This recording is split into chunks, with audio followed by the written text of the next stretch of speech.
বিসমিল্লাহির রহমানির রহিম। প্রিয় শিক্ষার্থীরা, ফিরে এলাম অনলাইন ক্লাসে। তোমরা নিশ্চয়ই ভালো আছো, সকলে বাড়িতেই আছো। আমরা এর আগের ক্লাসে শিখেছিলাম HTML এর টেবিল ট্যাগের আলোচনা। আজকে টেবিল ট্যাগের বিভিন্ন বিষয়গুলো শিখব। বিষয়গুলোর মধ্যে থাকবে মার্কুই ট্যাগের ব্যবহার, থাকবে টেবিলের মধ্যে ফাঁকা সারি কি করে তৈরি করতে হয় সেটা, আবার সেলের মধ্যকার লেখার অবস্থান কিভাবে পরিবর্তন করতে হবে। এই তিনটে বিষয় নিয়ে আজকে আমরা কথা বলবো। তার আগে আর একটু পুরনো কথাগুলো একটু রিভিশন দিয়ে আসি। গত ক্লাসে আমরা শিখেছিলাম টেবিলের বিভিন্ন অ্যাট্রিবিউট। সেগুলোর মধ্যে ছিল অ্যালাইন, ছিল হোয়াইট, ছিল তারপরে বর্ডার ছিল, সেল স্পেসিং ছিল, সেল প্যাডিং ছিল। যাই হোক, আজকে আমরা আমাদের ক্লাস শুরু করি। আমাদের আজকে শিখতে হবে প্রথমেই মার্কুই ট্যাগ। মার্কুই ট্যাগটা দেখো।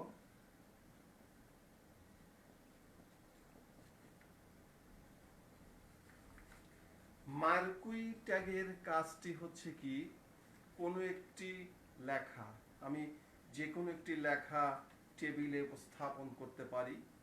সেই লেখাটিকে আমি অ্যানিমেটেড করতে চাই, অর্থাৎ ডান থেকে বাম দিকে নিয়ে যেতে পারি, বাম থেকে ডান দিকে নিয়ে আসতে পারি, ডান থেকে বামে নিয়ে আসতে পারি, উপরের থেকে নিচের দিকে নিয়ে আসতে পারি, অথবা নিচ থেকে উপরের দিকেও নিয়ে আসতে পারি। অর্থাৎ কোনো একটি লেখাকে অ্যানিমেটেড বা চলমান করার জন্য যে ট্যাগটি ব্যবহার করা হবে সেই ট্যাগটির নামই হচ্ছে মার্কুই ট্যাগ। মার্কুই ট্যাগের বিভিন্ন অ্যাট্রিবিউট আছে। সেই অ্যাট্রিবিউটগুলোর মধ্যে হচ্ছে ডাইরেকশন।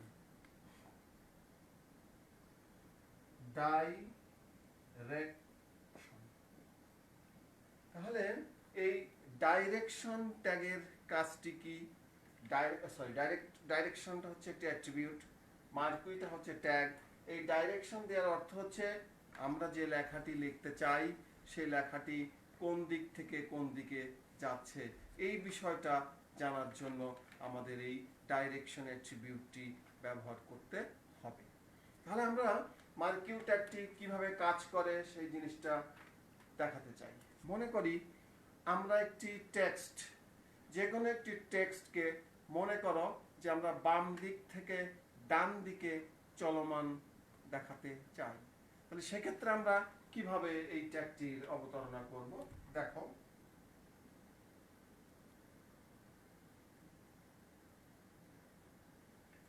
আমরা লিখেছি মার্কুই। মার্কুইটা হলো একটা ট্যাগ। সেই ট্যাগের অ্যাট্রিবিউটটা হচ্ছে ডাইরেকশন।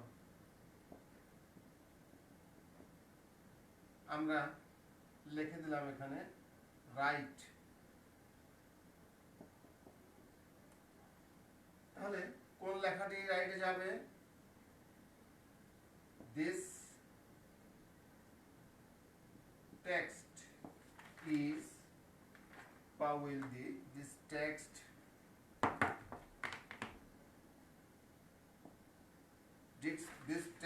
will scroll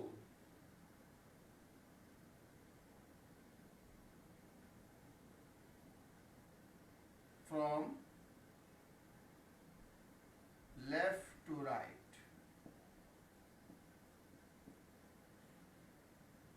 দিয়ে আমরা এখানে মার্কুই ট্যাগটাকে শেষ করে দিতে চাই।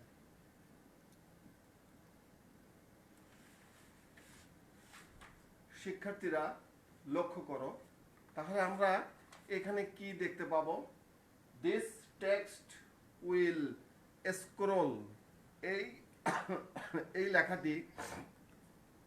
লেখাটি বাম দিক থেকে ডান দিকে অ্যানিমেটেড হয়ে যাবে, এটা প্রদর্শন হবে। অর্থাৎ লেখাটি আউটপুট আসবে এরকম, this text will scroll from left to right, অর্থাৎ এই দিকে যাবে, লেখাটি বাম থেকে ডান দিকে স্ক্রোল হবে, অর্থাৎ অ্যানিমেটেড হবে, সেটা প্রদর্শিত হবে। আমরা যদি কোনো লেখাটিকে উপরের থেকে নিচের দিকে নিয়ে আসতে চাই, তাহলে এখানে আমাকে লিখতে হবে মার্কুই ডাইরেকশন, এখানে আমি লিখব ডাউন। তখন আমি এখানে যে সেন্টেন্সটাই আমরা এখানে লিখি না কেন, সেই সেন্টেন্সটা উপর থেকে নিচের দিকে আসবে। আবার যদি এখানে আপ লিখে দিই, তাহলে লেখাটি নিচের থেকে উপরের দিকে, যদি এখানে লেফট লিখে দিই, তাহলে ডান দিক থেকে বাম দিকে চলে আসবে। This is marquee tag. তাহলে সহজ কথা হচ্ছে যে মার্কুই ট্যাগ দিয়ে আমরা কি করতে পারবো, HTML এ টেবিলের মধ্যে কোনো একটি লেখাকে বিভিন্ন দিকে অ্যানিমেটেড করা, সেটি বাম থেকে ডান দিকে হতে পারে, ডান থেকে বামে হতে পারে, উপর থেকে নিচে আসতে পারে, নিচে থেকে উপরেও আসতে পারে। This is marquee tag. তাহলে আমরা মার্কুই ট্যাগটা সম্পর্কে ধারণা নিয়েছি।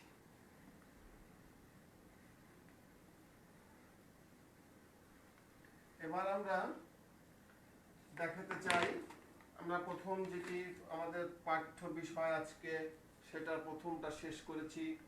এবার আমাদের দেখতে হবে টেবিলের মধ্যে ফাঁকা সারি তৈরি করা। দেখো, আমি একটি উদাহরণ দেখাতে চাই। দুই রকম ভাবে এটি করা যায়। যেমন দেখো, নেম, রোল, অ্যাড্রেস।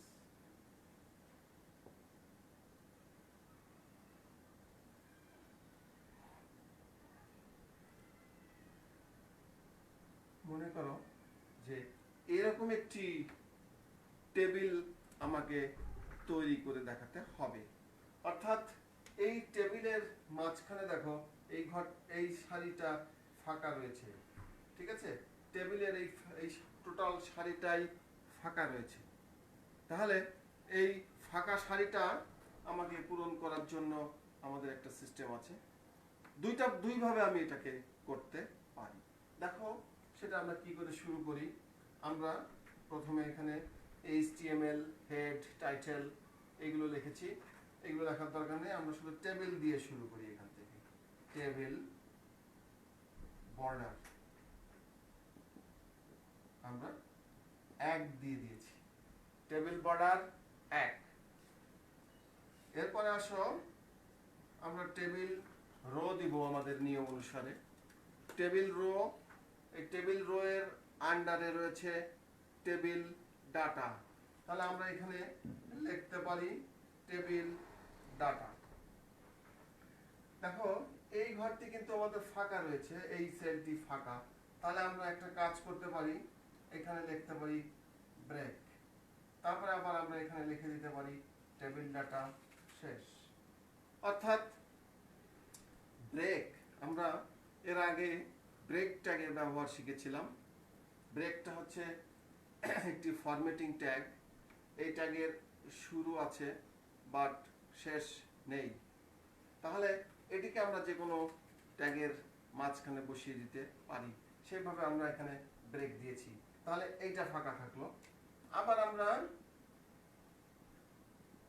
পরেরটার জন্য আবারও ব্রেক লিখতে পারি, পরেরটার জন্য আবারও ব্রেক লিখতে পারি।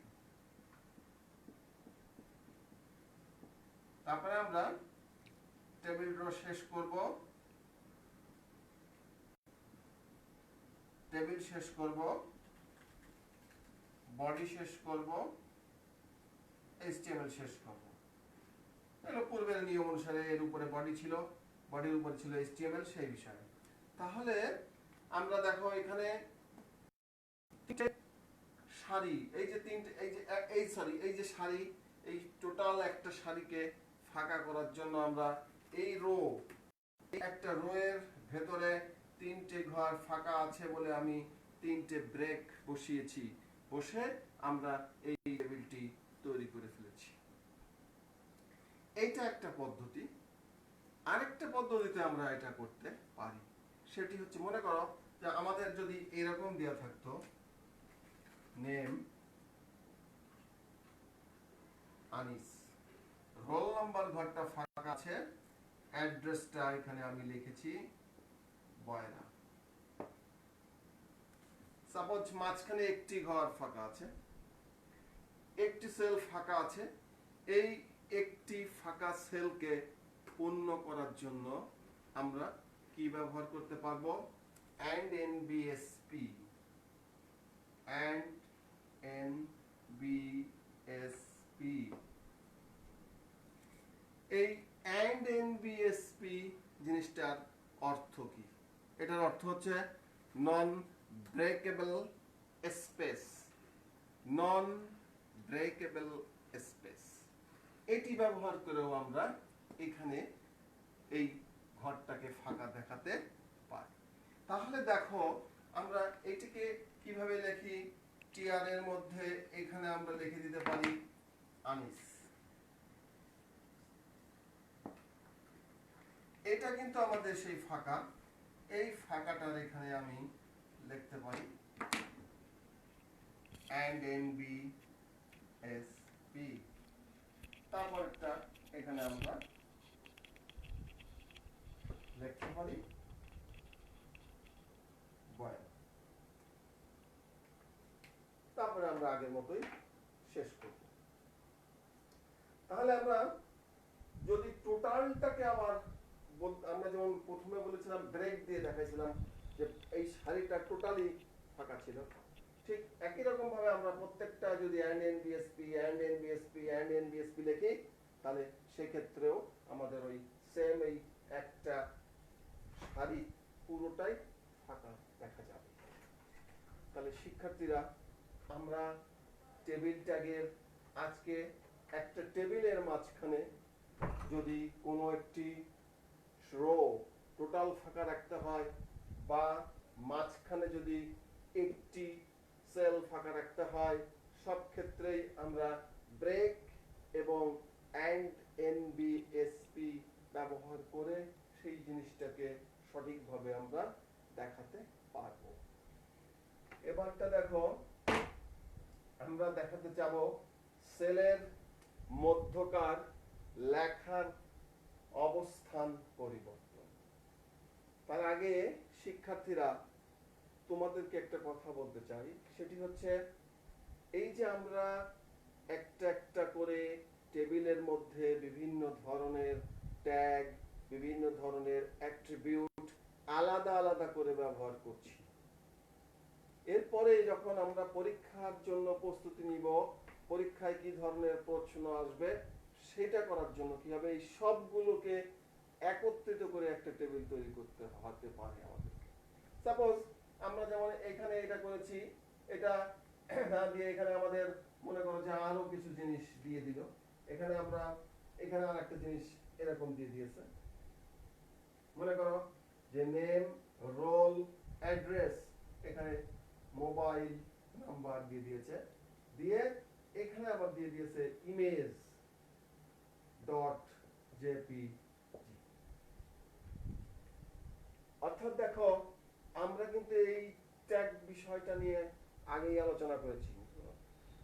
এইটা আমরা আগেই আলোচনা করেছিলাম, ইমেজ ডট জেপিজি, এটা কিন্তু ইমেজ ট্যাগ। তাহলে দেখো এই টেবিলের মধ্যেও কিন্তু আমাদেরকে এখানে ইমেজ ব্যবহার করতে হবে। আবার অনেক সময় লিংক দেওয়া থাকতে পারে, যে আমি ইমেজ ডট জেপিজি এই ছবিটায় ক্লিক করলে, এই ছবিটায় ক্লিক করলে আমি এই খান জাহান আলী কলেজের ওয়েব অ্যাড্রেসে চলে যেতে পারবো। তার জন্য আমাকে কি ব্যবহার করতে হবে? তাহলে দেখো, আমরা সেগুলো পরে যখন সবগুলো একসাথে শেখা হয়ে যাবে, শেষে আমরা এইটার উপর একটু অনুশীলনী করব। আর সেই ক্ষেত্রে আমরা এই টেবিলের মধ্যে বিভিন্ন ধরনের ট্যাগের উপস্থাপনাও আমরা সেখানে দেখতে পাবো। সে মৌলিক ট্যাগও হতে পারে, ফরম্যাটিং ট্যাগ দিয়েও আসতে পারে। আচ্ছা, এটা আমরা এখন মুছে দিতে চাই।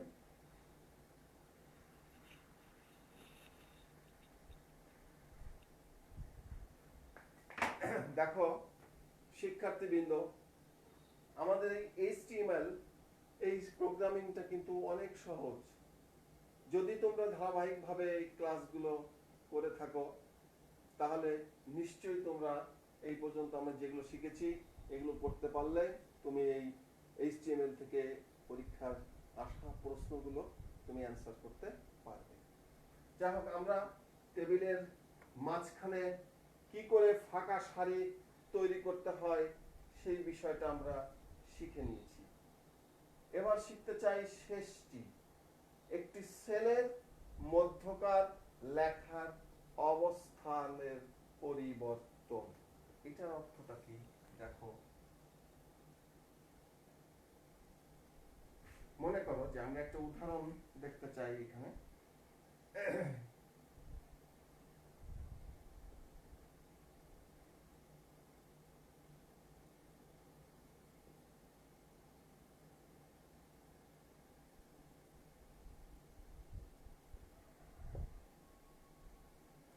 সাপোজ এরকম করে একটা টেবিল আমাদেরকে তৈরি করে দেখাতে হবে।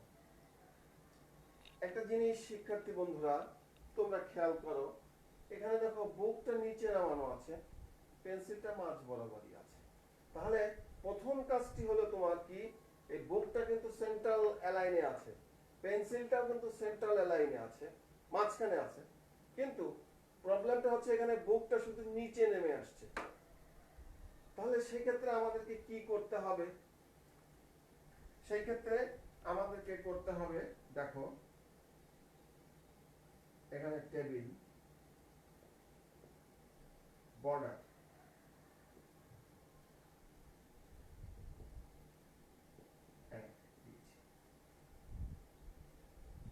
আচ্ছা আরেকটি জিনিস খেয়াল করো, এখানে কিন্তু বুক এবং পেন্সিল এই দুটো বিষয় কিন্তু মাঝখানে, টেবিলের মাঝখানে আছে। তাহলে আমরা কিন্তু অ্যালাইনটা কি দিব? অ্যালাইনটা অবশ্যই আমরা সেন্টার দিব। যদি এটা বাম দিকে থাকতো দুটাই, তাহলে আমরা দিতাম অ্যালাইন লেফট, ডান দিকে থাকলে অ্যালাইন রাইট। যেহেতু দুটোই আমাদের মাঝখানে রয়েছে সেই কারণে আমরা এটাকে দিব অ্যালাইন সেন্টার দিয়েছি। এবার টেবিল রো শুরু করলাম, তারপরে টেবিল ডাটা। এবার যে বিষয়টা লক্ষ্য রাখো শিক্ষার্থীরা, এই যে বুকটা, এই বুকটা কিন্তু সেন্টার থেকে নিচে মাঝখানে বরাবর আছে, কিন্তু নিচে কিছুটা নেমে আসছে। তাহলে আমি এখানে একটা কাজ করতে পারি, সেটা হচ্ছে ব্রেক ব্রেক ব্রেক। তাহলে আমি কি করলাম, এখানে তিনটে ব্রেক দিয়েছি। এক একটা ব্রেক দিলে যেন কি হয়, এক একটা ব্রেক দিলে এক এক ঘর নিচে নিচে আসে, নিচে নেমে আসে। তাহলে আমরা এখানে ব্রেক দিয়েছি। ব্রেক দেওয়ার পরে কোন লেখাটিকে ব্রেক করেছি? এখানে বুক লেখাটিকে ব্রেক করেছি। এখানে আমি বুক লিখেছি, তারপরে আমি এখানে টেবিল টাকা শেষ করেছি। তাহলে এখানে একটি জিনিস তুমি খেয়াল রাখবে, সেটি হচ্ছে এই যে লেখাটি আমি এখানে তিনবার ব্রেক দিয়েছি, তার মানে লেখাটি যে এখানে ছিল একবার ব্রেক দিলে এখানে, দুইবার এখানে, তিনবারে এইখানে চলে আসছে। সেই কারণেই আমি তিনবার দিয়েছি। যদি আমাকে দুইবার দিতে বলতো, অর্থাৎ এই লেখাটি এইখানে না থেকে যদি একটু উপরে থাকতো, তাহলে আমি দুইবার ব্রেক দিতাম। ঠিক আছে শিক্ষার্থীরা? তাহলে আমাদের এই বুকের বিষয়টা আমরা তিনবার ব্রেক দিয়েছি বলে একবার ব্রেক, একবার ব্রেক, একবার ব্রেক, অর্থাৎ লেখাটি তিন ধাপ নিচে নেমে এইখানে অবস্থান করছে। ঠিক আছে? এবার পরেরটি দেখো, পরের ডাটা দেখো আমাদের কিন্তু রো কিন্তু সেম, এখানে কিন্তু রো এর কোনো পরিবর্তন হবে না, রো কিন্তু এখানেও যেটা আছে এখানেও একই রো, সেম রো। এই কারণে আমরা এই রো এর ভিতরেই দুইটা ডাটা রয়েছে, সেই দুটো ডাটা নিতে চাই। তাহলে এই টেবিল ডাটায় আমরা কি নিব, জাস্ট শুধুমাত্র পেন্সিল লিখে দিলেই যথেষ্ট। তাহলে এখানে আমরা কিছুই করলাম না কেন, কারণ এটার অবস্থান কোথায় আছে, সেন্টারে। এটা তো আমরা আগেই প্রথমেই করার আগে এটা করে দিয়েছি, টেবিল এখানে এই পেন্সিলটা সরি বুক এবং পেন্সিল দুটা জিনিসই সেন্টারে আছে, দুইটা জিনিসই সেন্টারে আছে, এই কারণে আমরা সেন্টার দিয়ে দিয়েছি। ঠিক আছে, তারপরে এটা শুধু নিচে ছিল বলে এটাকে আমরা তিনবার ব্রেক দিয়ে নিচে নামিয়েছি, আর পেন্সিলটা সেন্টারে ছিল, এটার কোনো নড়চড় হয়নি বলে আমরা এটাকেও কোনো কিছু পরিবর্তন করি নাই। দিস ইজ পেন্সিল দিয়ে আমরা এটা করেছি।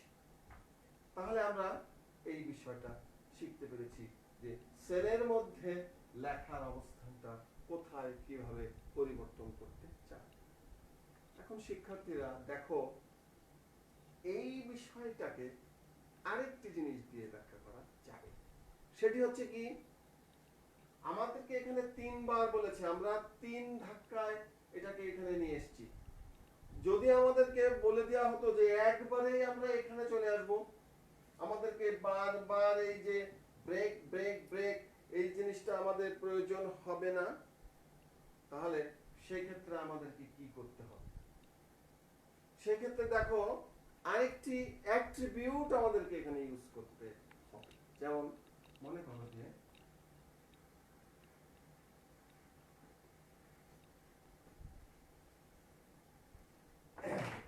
এরকম ভাবে যদি আমাদেরকে একটি লিখতে দেয়, মান্থ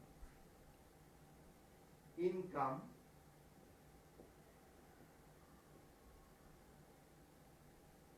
আরেকটি আছে কি কস্ট,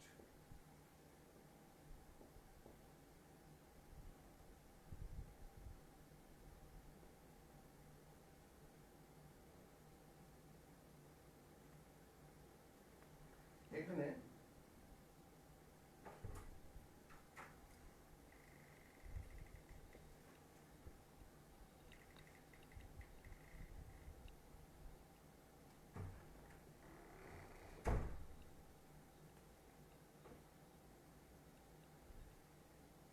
দেখো এখানে আমরা যে টেবিলটা পেয়েছি, এই টেবিলের এই জুমটা দেখো একেবারে শেষের দিকে আছে, এটা কিন্তু উপরের দিকে আছে, আর এটা স্বাভাবিক যেখানে থাকার কথা সেখানেই আছে।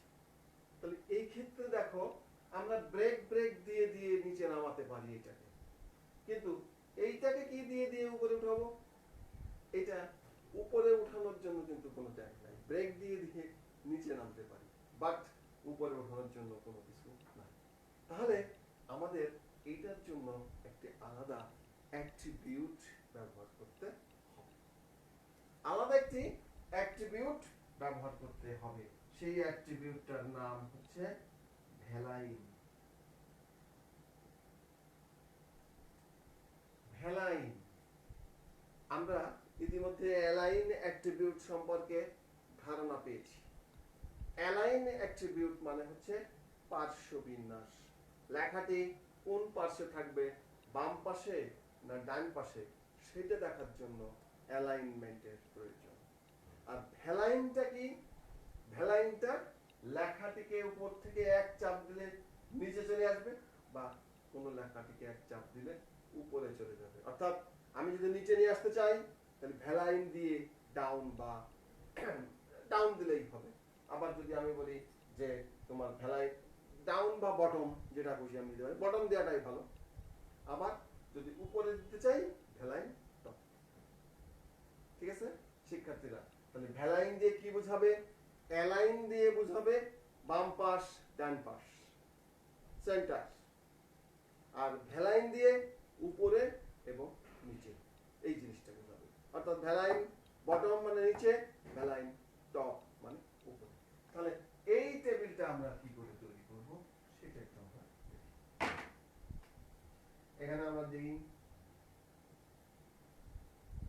বর্ডার, টেবিল বর্ডার দিয়েছি, টেবিল রো, এটা দিতে হবে আমাদেরকে, টেবিল ডাটা, সরি এটা কিন্তু ডাটা নয়, এটা কিন্তু হেডিং, অর্থাৎ এখানে আমি দেবো table heading, table heading month, table heading শেষ, table heading income, table heading শেষ, টেবিল হেডিং কস্ট। কখন টেবিল হেডিং দিতে হবে আর কখন টেবিল ডাটা দিতে হবে এটা আমরা আগের ক্লাসে শিখেছিলাম। টেবিল হেডিংটা হচ্ছে একটি একক ইউনিক জিনিস, আর টেবিল ডাটাটা হচ্ছে অদ্বিতীয়, মানে অদ্বিতীয় নয়, সেটা হচ্ছে মানে অনেক কিছু হতে পারে, ভিন্ন ভিন্ন হতে পারে, অদ্বিতীয় নয়, ভিন্ন ভিন্ন, আর এটা হচ্ছে অদ্বিতীয়। মানে মান্থ বলতে বোঝাবে মাস, বাট জুন যদি বলি, জানুয়ারি যদি বলি, তাহলে মান্থ তো 12টা আছে, তাহলে ভিন্ন ভিন্ন হতে পারে। মান্থ কিন্তু একটি, আমার ভিন্ন ভিন্ন টাকা ইনকাম হতে পারে, 10,000, 20,000, 25,000, 30,000, কস্ট খরচ হতে পারে আমার ভিন্ন ভিন্ন। তাহলে ভিন্ন ভিন্ন যে মানগুলো হবে দিস ইজ ডাটা, আর একক যে জিনিসটা হবে সেটা হচ্ছে হেডিং। তাহলে আমরা এটা লিখেছি, দেখে আমরা এখানে টেবিল রো শেষ করেছি। Next row table data. এইবারই হচ্ছে সেই মজার জিনিসটা, সেই ভ্যালাইনটা এবার আমাদেরকে নিয়ে আসতে হবে। ভ্যালাইন, জুনটা কোথায় আছে? নিচের দিকে আছে। আমি আগেই বলেছি ভ্যালাইন অ্যাট্রিবিউটটা ব্যবহার করতে হবে কোন কাজে? ভ্যালাইন অ্যাট্রিবিউটটা ব্যবহার করতে হবে আমাদের নিচে নিয়ে আসার জন্য। দেখো আমরা কিন্তু আগে শিখেছিলাম যে নিচে নিয়ে আসার জন্য ব্রেক ব্রেক ব্রেক বারবার ব্রেক দিলে চলে আসা যায়, সেটা করা যেত, কিন্তু এটা একদম বটম, একেবারে এক চাপ দিলে বটমে চলে আসবে না, ব্রেক দিলে এক এক ঘর করে নামবে। তাহলে বটম দিলে একবারে আমাদের নিচে চলে আসবে। তাহলে টেবিল ডাটা ভ্যালাইন বটম, কোনটা? যোগ, টেবিল ডাটা শেষ। নেক্সট, তোমরা নিজেরাই পারবে এটা। ভ্যালাইন, এটা কি দেবো? 32,200 কোথায় আছে? উপরে। তাহলে এটাকে কিন্তু আমরা টপ দিব।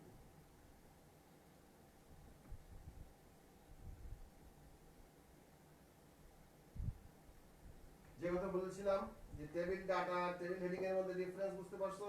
ইনকামটা আমার ভিন্ন ভিন্ন টাকা ইনকাম হতে পারে, কিন্তু ইনকামের এই জিনিসটা কিন্তু অদ্বিতীয়, বাট এইটা ভিন্ন ভিন্ন ডিফারেন্স হতে পারে। তারপরেরটা, এটার কিন্তু কোনো ভ্যালাইন অ্যালাইন কিছুই লাগবে না, এটা লিখলেই মাঝখানে চলে আসে, সেইভাবে চলে আসবে সেন্টার। তাহলে টেবিল ডাটা 22,500, টেবিল ডাটা শেষ, টেবিল রো শেষ, টেবিল শেষ, বডি শেষ, HTML শেষ। তাহলে শিক্ষার্থীবৃন্দরা, তোমরা নিশ্চয়ই আজকে আমাদের যে বিষয়বস্তু ছিল সেই বিষয়বস্তুগুলো ভালো করে শিখতে পেরেছো। বাসায় বসে এগুলো প্র্যাকটিস করবে। কিসের? মার্কিউ ট্যাগ। আমি আরেকবার বলে দিই, মার্কিউ ট্যাগ কি? কোন একটি লেখাকে অ্যানিমেটেড করার জন্য, চলমান, বাম থেকে ডানে, ডান থেকে বামে, উপর থেকে নিচে, নিচে থেকে বামে, এটা করার জন্য মার্কিউ ট্যাগ ব্যবহার করা হয়। টেবিলের মধ্যে ফাঁকা সারি, টেবিলের মধ্যে ফাঁকা সারি তৈরি করার জন্য আমরা বলেছিলাম দুই ভাবে করা যায়, একটি ব্রেক ব্রেক দিয়ে করা যাবে, আর একটি এন্ড এনবিএসপি ব্যবহার করা যায়। এন্ড এনবিএসপি মানে নন ব্রেকেবল স্পেস। পরেরটা দেখো, সেলের মধ্যকার লেখার অবস্থান পরিবর্তন, সেটা যদি নিচে দেওয়া থাকে তাহলে আমি বারবার কয়েকবার ব্রেক চাপলেই লেখাটা নিচে নিয়ে আসা যাবে। এটা একটা সিস্টেম শিখেছি। আর একটা সিস্টেম হচ্ছে আমরা এইভাবে শিখলাম যে এটা নয় ব্রেক দিয়ে চেপে চেপে নিচে আসা যাবে, কিন্তু যেটা উপরে থাকবে সেটা নেওয়ার জন্য আমাকে অবশ্যই এই ভ্যালাইনের শরণাপন্ন হতে হবে। ভ্যালাইনটা কি? ভ্যালাইনটা হচ্ছে একটা অ্যাট্রিবিউট। এই অ্যাট্রিবিউটের কাজটা কি? এই অ্যাট্রিবিউটের কাজটা হচ্ছে কোনো লেখাকে ডাইরেক্ট টপ বা ডাইরেক্ট বটমে নেওয়ার জন্য। ব্রেক দিয়ে আমার প্রয়োজন অনুযায়ী আমি নিচে নামাবো, বাট যদি আমি ভ্যালাইন দিয়ে বটম দিয়ে দিই একেবারেই শেষে দেখা যাবে, ভ্যালাইন দিয়ে টপ দিয়ে দিই একেবারেই উপরে দেখা যাবে। সেই কারণে আমরা ভ্যালাইন দিয়েছি বটম, এখানে ভ্যালাইন দিয়েছি টপ, আর এটা স্বাভাবিক অবস্থা আছে বলে এখানে শুধুমাত্র দিচ্ছি। এই তিনটে জিনিস আমরা ভালোভাবে করেছি। শিক্ষার্থীবৃন্দ সবাই ভালো থাকো, সুস্থ থাকো, বাড়িতে থাকো এবং বই বা পড়াশোনার চেষ্টা করো। আমি যে ক্লাসগুলো করতেছি পড়াচ্ছি এই ক্লাসগুলো নজর দাও। সবাই ভালো থাকো, সুস্থ থাকো।